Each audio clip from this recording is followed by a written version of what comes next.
Not been the best few days for Aston Villa Football Club with a stinking loss to Everton, the transfer window, the sale of Daniel Marlon, and then we've got the news that John Duran is going to be playing against Aston Villa in a few days against Fenerbahce. So there's a lot to digress, a lot to talk about. Corey, should we get into it? Let's do it. Welcome back to the latest episode of B6 and Beyond. You are here with me and Corey. It's been a while. We are back. Don't worry. We are here to give you some Villa content and have a chat about the boys, the mighty boys in claret and blue. Before I do get into it, I just want to remind you, we do have an ongoing giveaway for either match tickets or a shirt of your choice. We do give away that every 500 subs, and we are getting close to the next giveaway. So make sure to smash that subscribe button. And also, guys, if you hit a like on the video, really do appreciate it because it helps the channel grow. We're going to have a maybe target, should we say, about 25 likes on this video? Sounds about right, that's enough. Yeah, 25. Let's get into the video, into the episode. So, I don't want to talk about Everton too much because we could sit here and probably talk about it for probably half an hour, and it would just be a half an hour of just bitching and moaning because, let's be realistic, we were shit, to put it very, very, very blunt. I thought we were shit from pretty much every man on the park. I couldn't sit here and name any standout performers. Whether it sound like I'm being harsh, maybe Ian Matson. I thought he had a decent game as such. Centre of park, crap. Defenders, crap. Goalkeeper, crap. Watkins, crap. Rogers, crap. The list just went on. It was just shy. I think apart from me, I think the only person probably walks off that pitch with his head held high, in my opinion, is Ian Matson. I would even say Unai Emery crap, to be honest with you, in terms of his changes that he made. Like, why on earth he brought Ian Matson off? I know I've just got well into it and well stuck into the thick of it, but why he brought Ian Matson off? Because I thought Ian Matson was looking one of our main threats down that left channel. Yeah, obviously he was probably the biggest threat, which says a lot. I think our best player on the day was probably George Hemmings again, which says a lot. 18-year-old coming on for 30 minutes, and fair play to him, he put a decent shift in. I think it's a tough one to take, isn't it? I think, to be fair to Morgan Rogers, he was giving it a go, but just everything about it, his shots, his passing was all over the place. But as a team, the passing was all over the place. I mean, we spoke it offline. Pau Torres' passing was awful. Yuri Tielemans' passing was awful. Those are two players that you expect to be sort of coming away with sort of like the best passing in the team, really. And it's one of them. I think, like you say, we don't want to go too much into detail about it. It's a disappointing result, obviously, especially at home in a game where I think you look at it and say, before the game, yes, okay, we've had injuries and stuff, but we still should be beating that Everton team. I think the injury to John McGinn really didn't help. I think at that point we were probably on top. Set the tone, didn't it? Yeah, I think we were on top at that point, and then, well, to be honest, we were on top for most of the game. We just couldn't seem to find that end product. And fair play to Everton. I thought Everton were brilliant. I think they stuck to their game plan really well and took advantage of a mistake from three players. Obviously, Konza messes it up to begin with. Pau Torres, I don't know. I know people are saying, it happens. I'm like, I don't know how that can happen. Just losing track of the ball like that. And then obviously what Emi Martinez is doing, trying to sort of pull off a camera save rather than just claiming it nice and easily and playing from there. But it just felt like Everton were trying to stifle, weren't they? They were trying to press, especially, I don't know if you noticed it, I don't know what it looked like on the TV, but it felt like anytime Lamar Bogard was getting anywhere near the ball in the middle of the park, they were literally swarming him. Tielemans seemed to have a lot more freedom in possession. They kind of let Tielemans away, but they knew that they could kind of nick the ball off Lamar Bogard because he's probably a little bit more sloppy in possession. And he was. I thought he had a particularly poor day, Lamar Bogard. I need to just say it out there and get it out to Villa fans. Like, Christ alive, the guy's had one bad game in a Villa shirt in God knows how long, and we're absolutely hounding him. Look, I've openly spoke about Emi Martinez and called him shit in so many words and said it's time for him to move on from the football club, and I'll stand by that and I'll say it with my chest. I think, this guy's got a mistake in him once at one every 3 games now. And it's not, when a goalkeeper makes a mistake, it's costing you a goal directly, and it's not good enough. You're paying this guy was he 150k a week or maybe more than that? I'm not quite sure. He's one of our top earners. So people like that, for me, deserve to be called out. These are your senior pros, not a 21-year-old lad, Lamar Bogard. Yeah. These are the boys that we should be getting behind and giving that little bit of support. But some of the Villa fan base, mate, fucking hell, give your heads a wobble. You have to give the guy a little bit of support. I think the thing that's so annoying is, like I say, he's 21 years old for starters. he's not playing week in, week out regular football. He'll come on for the last 10 minutes of games or this, that, and the other. And obviously against Spurs, he played a fair bit of the game. But you can't expect a 21-year-old who's in and out of the team to be coming into games and just being this absolute starlet sort of thing. Like I say, George Hemmings, I thought George Hemmings was brilliant, but he came into the game at a time where there's 30 minutes left. He's come on against tired legs. It's a bit easier for him. Everton weren't pressing as much. We were the Hmm. ones that were a goal behind, so they didn't need to do that to him. And I think it didn't help as well. I think, like you mentioned, Everton were doubling up on Bogard, and Pau Torres, for whatever reason, was firing these balls into him when he had players on his back. I get that's the way we try and play, but you don't do that when you've got two players on you. You can do it when it's John McGinn and he's going to back into people and win fouls and stuff. Bogart's still sort of learning his trade. You can't be firing a ball into him when he's got two players on his back and he's already struggling to sort of do that. I mean, the amount of times that obviously Torres was playing that 60, 70-yard ping across to Evan Gesson, and it's like all that's doing then is jumping up for a header. You're not going to get much from jumping up for a header. You need it to be at people's feet so you can get under control and Yeah, play it was from shit. there. It was shit. I've never seen our passing look so like erratic and just like just had yeah, just very erratic, very all over the shop. Amount of balls that got just like pinged out of play. That's not Aston Villa. That's not how we are. And you could It's see like we didn't Unai want the Emery on ball. the yeah, Unai Emery was on the touchline. He looked fucking seething, mate. Um, yeah, very very strange. I think Kamara's a massive miss for us. I think if Kamara's fit and he plays in that game, I don't think we lose that game. I think he would have given us that extra added control in the centre of the park. Um, when he's not playing and he's not in the squad, we just see it, don't we? We see it massively. Obviously, we're still waiting for that news to come through about Kamara, whether he's going to be whether he's going to make it for any time this season. Never mind in the next few weeks. Like the message that was given to us was a bit bleak, wasn't it? Which kind of leads us into our next point. We can kind of move past the talking point of Everton very very quickly and just summarise that it was a bag of shit and a bad day at the office for Aston Villa. But the two big points to take away is obviously the McGinn injury, and Kamara didn't make the game because he's still injured, and the Unai Emery comments in the press conference. And what that looks like now for Villa is if they are both out for the rest of the season, which I'm not ruling that out. I'm trying to have a bit of a shall we say more of a reality check in sense, because if I go into it think they'll be back next week, expect the worst, and if it's not the worst, then it's a bonus. But the comments just didn't fill me with any confidence. I think judging by the pictures and stuff that we saw after the game, I expect McGinn to be back relatively quickly. There was obviously the picture of him in with Grealish in the tunnel But after the game. what's There's driving no, that though, mate? Like, with all due respect, you can walk on it. You can walk on an ACL. no, but I just mean like there's no protective boots, there's no crutches, things like that. Like it You did don't need to seem like though on an more, ACL, do you? Correct me if I'm wrong, but I'm sure an an ACL you ACL. definitely do. Do you? Yeah, yeah. You have to have a whole frame around your leg to keep your knee in place. Right. Okay. Oh, that's And you news for me. can't I'm bend, not you can't bend your leg. right. Um, But that's and if you don't know the he's extent of it, though. Kamara didn't have anything like that this is why I'm playing devil's advocate here. When Kamara left Spurs, he didn't have anything. I'm pretty sure he didn't. I think it's just sort of. I mean, obviously, like, listen, it's difficult to say. We're never going to know until obviously something's set in stone. Yeah, I think obviously, listen, it is a concern with both McGinn and Kamara.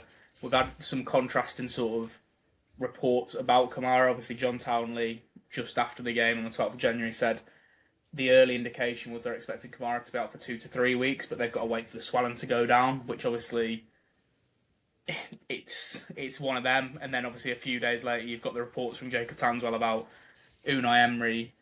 Unai Emery's always very cryptic about injuries, and to be honest with you, whenever he mentions injuries, I don't trust him at all.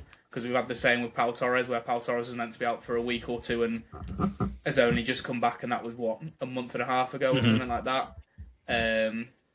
So it is difficult in that sense. As for McGinn, listen, it's difficult to say. Obviously, we don't know anything as of yet. I'd like to think that whether it's just me knowing with McGinn and his Scottish roots that he'd be a bit sort of tougher and he'll be back next week, but at the same time, you never know, really. Yeah, I don't know. It's hard. The thing is, ultimately, neither me or you are medical professionals, and that is the crux of it. We're just optimistic fans, hoping that our boys will be back sooner rather than later. But the thing is, if they are bad and they are as bad as what is first feared, it literally could derail our season. Like, I don't think, I've done content on TikTok over it, so some of you may have already seen that. If you haven't, go and check the channel out, PM Talks Ball. Look, if Kamara's out, he's our best player in my opinion. I think what he provides to us and what he does defensively, that he just goes, so under the radar. He's been getting a bit more plaudits this year, but I think he's probably top 3 defensive midfielders in the Premier League. That's kind of the level I rate him. And as for John McGinn, look, John McGinn technically is very limited in my opinion. I don't think he's very good technically, but what he doesn't have technically, like some of these techie ballers, that he has work rate, the effort of a bloody lion, mate. He's a leader, proper warrior. Yeah, warrior on the pitch. He's the type of person you want to go into battle with. Around the dressing room, he's massive as well, as you just touched on his personality. Look, if we lose that out of the side for a length of period, you're going to feel it. I think the biggest compliment was how poor we were when he come off the pitch against Everton on the weekend. I think we may have won that game even if he stayed on the pitch, because he would have dragged us through. Yeah, I can see that. I think I'm going to make a bit of a controversial statement here in terms of, and I want to get your thoughts on it because I was just thinking about them. Obviously, we've got Amadou Onana, who is apparently supposed to be returning to training this week. I don't imagine he'll play in Turkey. I think it'd be stupid of him to play in Turkey, especially with his injury record. The one thing you do get with Amadou Onana is you do also have the player profile. He is a bit of a thug, which obviously helps with the Kamara role in terms of the tackling, things like that. And then he also brings the personality side of things. Don't get me wrong, by no means am I saying he is John McGinn and Kamara in one. But he can lift us as a team, and I think he's one of those players that when he's at his best, we also play at our best. But it's like, even so, like you say, if McGinn's missing, if Kamara's missing, we've got to go out and get something. But the question is, what? Because you can't be going out and spending. I mean, obviously we can't spend a lot of money anyway, but even if we could, you can't be going and spending 30, 40 million on a midfielder, because once everyone is back and fit, then you have the same dilemma which you have at the moment, where you've got a £50 million midfielder sat on the bench and Onana some weeks. I really think that the club are waiting to understand the depth and the extent of what the injuries actually look like. Because why would they go and spend money on a midfielder? And realistically, if they're going to be back in 2-3 weeks, when we as Villa fans all know, if all of our players are fit and firing, we need probably a winger and a striker. Would that be fair? Or say a winger as someone who can play as a 10 and a right winger, something like that, like an Asensio, cough. Anyway, that sort of profile. But obviously, clearly, Harvey Elliott isn't the one that Emery wants, because I don't know if his defensive ability isn't up to Emery standards. His ability to kind of grasp tactical information. God knows. I'm just spitballing. But ultimately, I think when we kind of understand what that can, because we might even go and look into the loan market. I think the Harvey Elliott one's holding us back as well, because I think there's probably a player in the Premier League that we may want to go and get, but because we've already got Harvey Elliott in, you'd have to get rid of him first to be able to open up that door, wouldn't we? Yeah, how many players? We ain't got that many on loan at the moment, have we? I think, to be fair, it's only Harvey Elliott, isn't it? Because last year we had Disassi. Sancho. There you go. So it's two from the Premier League you can have. Yeah. Christ, yeah. So one of them's got to go. I'd get rid of them both. We can't get rid of one of them, annoyingly. Can't get rid of either of them at the moment. Well, yeah. It's such a weird predicament we're in. Listen, I'm sure there's going to be plenty of people who catch on to this and mention about comments we've made about Marlon. Obviously, he's then gone and scored on his debut, and like you said to me offline, if he doesn't score, no one bats an eyelid. But because Of he's course gone I and don't. scored, like it's a different story. And listen, we've both said at the same time. I love Daniel Marlon. I think he's a brilliant player, but he just didn't suit Villa, and that's how football works. It's like any job. I could go and work as an electrician tomorrow, and if I'm not good at it and it doesn't suit the way I work, I'm not going to be an electrician on Wednesday. That's how it works. Simple as. And I think that's the thing now. And people saying, "Oh, Tammy Abraham, if he comes, he's a downgrade on Marlon." Is he? He suits our style of play. That's what you need. You need someone who's going to come in and suit the style of play. Listen, we don't know. He could come in and be awful if he does come in, or he could come in, hit the ground running, and get 10 goals in his first 10 games, and then everyone's all of a sudden saying, "Ah, Unai's made the right decision yet again." And that's the thing. Like ultimately, we like you said, we need a winger definitely, probably a striker now as well, and then obviously depending on how the rest of the window goes, we'll have to look from there. If Kamara and McGinn are out for a long period of time, we are going to need a midfielder to come in. Probably someone on loan. If not that, someone who's cheap. But again, who's out there? Who are the Yeah. options? Like you say, Douglas Luiz is an option. But again, the reason he left was because he wasn't good enough for Villa. And if he's not good enough for Nottingham Forest, what makes us think that just getting him back because he used to play for us, all of a sudden he's going to be up to the standards of playing Champions League football again? Well, I think Unai Emery can get a tune out of most players, can't he? But I think the biggest one for me is we need to get bodies through the door that can help us now. I'm not convinced by Tammy. I love him. Look, he'll have a special place in my heart until the day I die for his performances in the Championship to get this wonderful football club back to where we belong. But is he what we need right now? It is a difficult one, isn't it? I think Profile wise, 100%. yeah, But ability wise, you've got to think he did okay in Italy. Did somewhat okay for Roma, but the Turkish league is such a drop in standard. I'm gonna throw something out there which is slightly off track, but it's still transfer based. Do you potentially see it as a way of shipping Ollie Watkins out? So it's a thing of we get Tammy in as a 28-year-old on this 4.5-year contract that's being rumoured.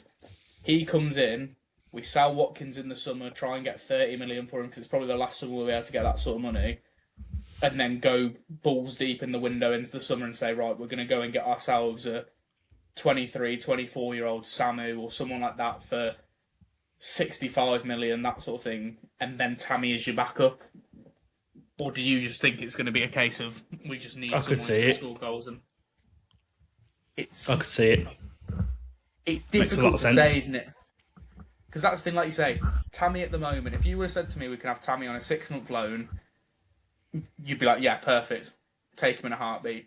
6-month loan, he comes in, he can grab some goals, that sort of thing, and then maybe at the end of the loan, you go from there. Signing him in permanently, I mean, I don't want to say anything that's going to get people chewing my ear off for it, but I've seen a lot of people saying, obviously, about how injury prone he is. I'm like, all I can remember is him having that ACL injury. I don't remember him being injury prone at Chelsea. He did a lot of loans in the Championship where he wasn't injured. So, again, I could be completely wrong here and he could have missed every other week for Chelsea, but I don't personally remember him being that much of an injury problem up until that ACL. On that note, let's pull up Tammy Abraham's injury history and have a look. So, Tammy Abraham,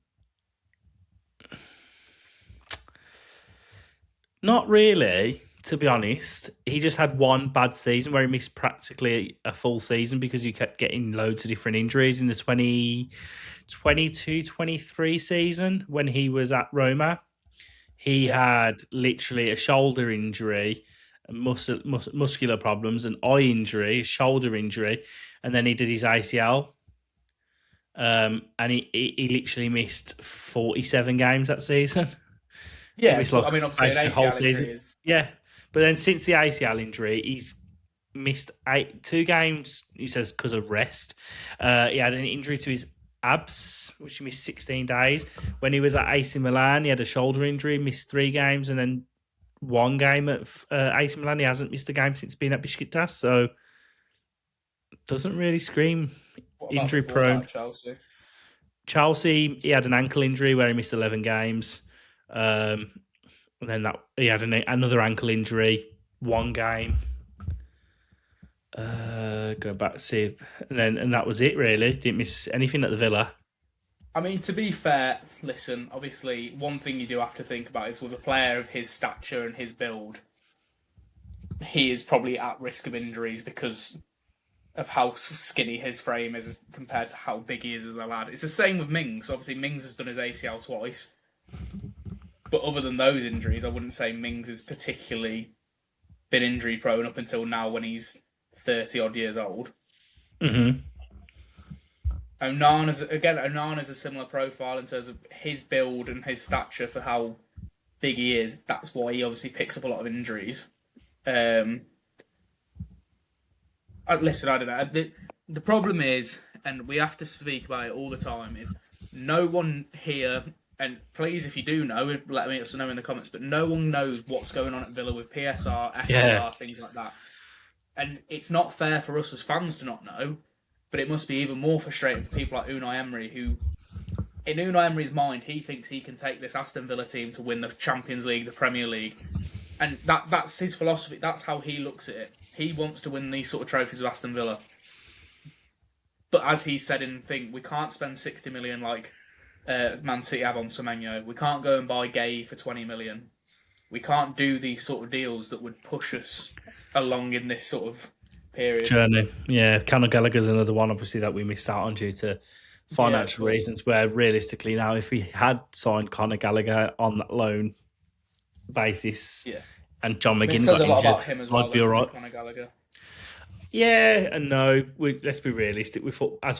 I get where you're coming. I get the angle you're coming from, but you're only a footballer for so many years of your life. Let's be realistic. And ultimately, if Spurs are coming in, Spurs are still quite a big club. I know they're struggling at the moment, but if they're coming in and slapping an offer that's significantly more than Villa, he's a London lad as well.